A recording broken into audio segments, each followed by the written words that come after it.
uma peça midiática, filme se quiser, se não quiser, fique à vontade, né? É necessário que a gente dê algumas explicações e faça alguns dados e faça algumas citações. Primeiro, reconhecendo que o processo Maré é único. Em nenhuma comunidade nós começamos a conversar, a dialogar, a debater, a concordar e discordar com tanta antecedência. Já tivemos juntos algumas vezes, comando de operações, um outro evento que foi feito no centro da cidade, no prédio da Câmara também, e tantas outras vezes, que nos permitiram trocarmos ideias, que a gente já conhece, tanta gente que participa desse fórum, e nenhuma outra comunidade aconteceu o que está acontecendo em relação à ocupação das comunidades do Complexo da Maré. Então, é necessário que a gente reconheça isso, a disposição da comunidade da Maré de estar interagindo conosco nesse trabalho que a gente objetiva de melhoria da vida das pessoas. Vamos aproveitar o espaço para tocar por vários pontos. O senhor começou falando sobre Dona Marta. Certamente o processo de pacificação do modelo que está é insustentável se imaginarmos que o Rio de Janeiro, só a capital, tem mais de 1000 comunidades, segundo a prefeitura, ocupadas de maneira não planejada. A relação polícia-habitante que tem nas unidades de polícia pacificadora é uma coisa que não dá para a gente fazer em todas elas. Então a ideia é que isso seja um processo de construção com a retirada posterior dessa força de ocupação.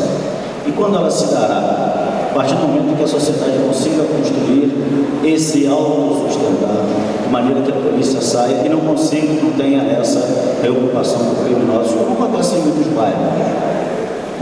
Só que isso demanda tempo, e cada comunidade tem o seu tempo. Nós já tentamos fazer umas retiradas sem anunciar, ou redução desses efetivos, e nós tivemos alguns retrocessos. Tivemos que voltar, continuar o trabalho, e isso ao longo do tempo. Nós vivemos ciclos. Eu tenho a felicidade de ter participado de várias etapas desse processo. Primeiro como comandante do Departamento de Operações, depois como coordenador e chefe estadual do comando de área da capital, depois como coordenador de polícia pacificadora e hoje planejando lá no Estado-Maior como chefe operacional. Então eu vivenciei e transitei por várias áreas que me permitem ter esse dado. O que acontece hoje, por exemplo, do Pavão Pãozinho, que vinha de um período de muita tranquilidade, do retorno de alguém que saiu numa progressão de regime, causou um desequilíbrio, nós temos que trabalhar isso. Então acontece em comunidade, momentos de maior tranquilidade, de menor tranquilidade, de evolução mais rápida ou mais lenta, de acordo com o processo de cada uma dessas comunidades, e aqui eu não falo cada uma das UPPs, falo cada uma das comunidades, porque a maré, como o colega disse aqui, não é uma maré, são muitas marés, muitas marés. Eu estava caminhando por aqui essa semana, em algumas comunidades você percebe no olhar das pessoas algo que o outro não consegue perceber nada, porque ela nem olha para você, policial. Isso é uma história, isso é um sintoma, e que a abordagem tem que ser diferente, o trabalho tem que ser diferente.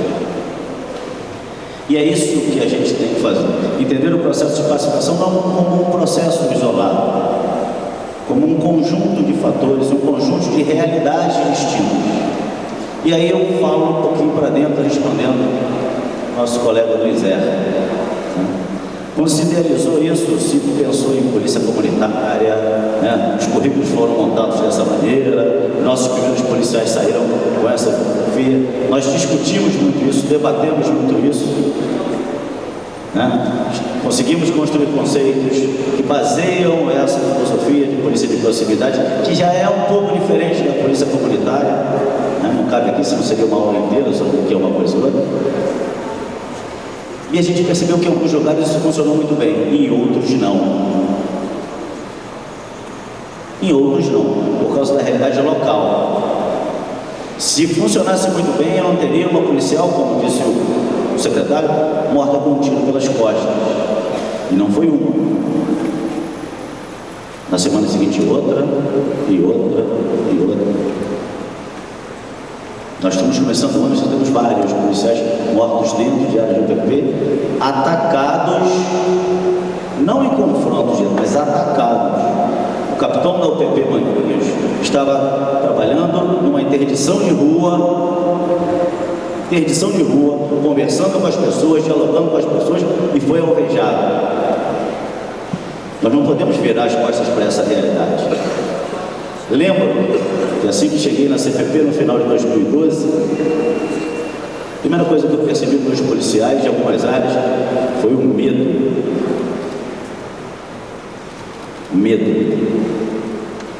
Isso está no arquivo dos jornais, vocês vão ver. Uma das primeiras coisas que eu fiz foi ir para lá, para o campo, instruí-los como se comportar para, primeiro, perder esse medo, saber viver ali.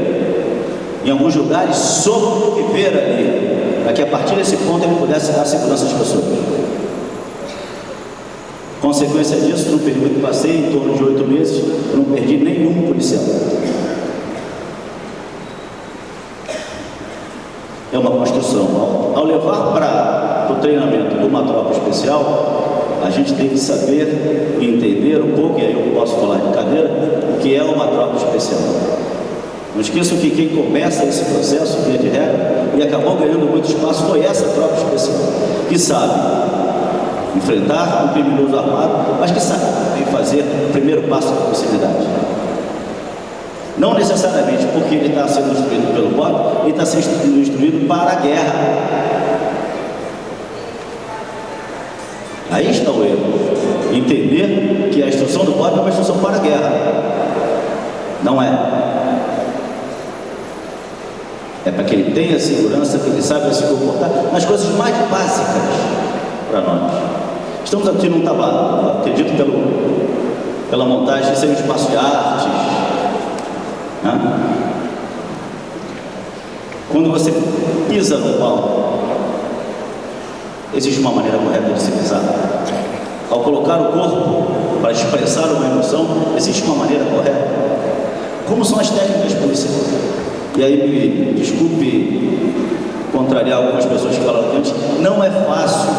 Eu tenho que ensinar o policial a observar o terreno, eu tenho que ensinar o meu policial como caminhar, eu tenho que ensinar o meu policial coisas simples e básicas dos outros, que é a base da ação policial.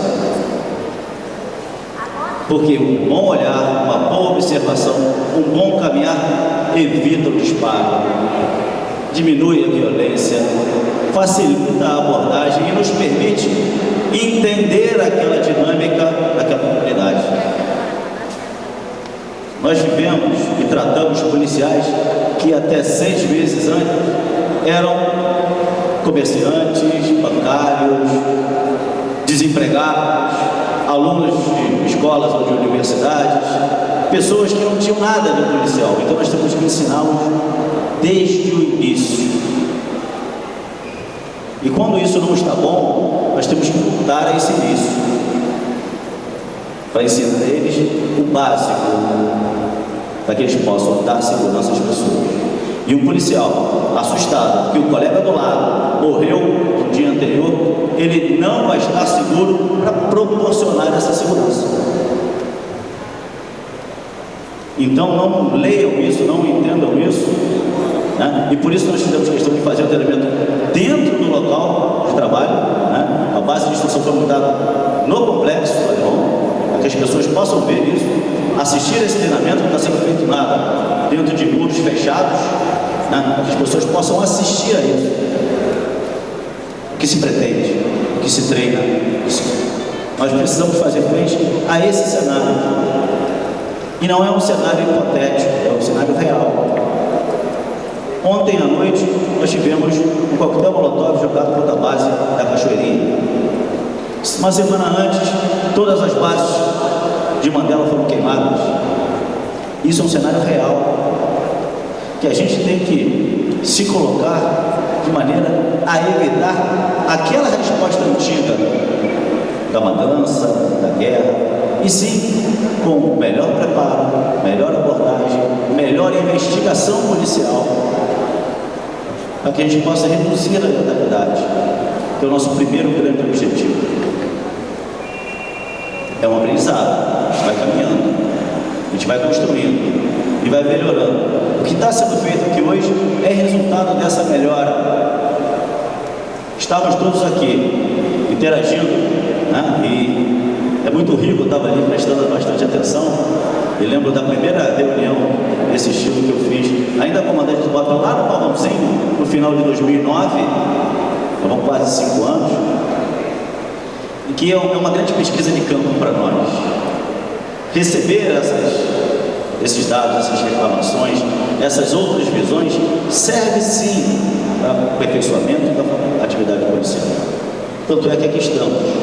E a presença maciça de pessoas num evento como esse demonstra a credibilidade do trabalho, que merece um monte de reparos, evidente, né? Um trabalho que está no curso, mas que é fundamental que a gente tenha. Por isso, o meu agradecimento do espaço que isso foi servido. Obrigado.